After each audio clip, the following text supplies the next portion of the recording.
தமிழில் பட வாய்ப்புகள் இல்லாததால் தெலுங்கு பக்கம் சென்ற நிதி அகர்வாலுக்கு தெலுங்கு ஸ்டார் ஹீரோக்களின் படங்களில் நடிக்கும் வாய்ப்பு கிடைத்துள்ளது. இவர் பவன் கல்யாணின் ஹரிஹர வீரமல்லு மற்றும் பிரபாஸின் தி ராஜா சாப் ஆகிய படங்களில் கதாநாயகியாக நடித்து வருகிறார். இந்த 2 படங்களும் வெற்றி பெற்றால் இந்த நடிகை உச்சத்திற்கே சென்றுவிடுவார் என்பதில் சந்தேகமில்லை.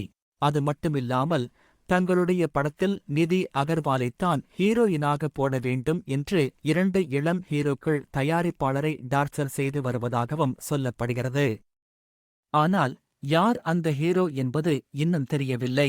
முன்னா மைக்கேல் ஹிந்தி படத்தின் மூலம் சினிமாவில் நடிக்கத் தொடங்கிய நிதி அகர்வால் தெலுங்கில் சவ்யசாச்சி திரைப்படத்தில் நடித்தார்.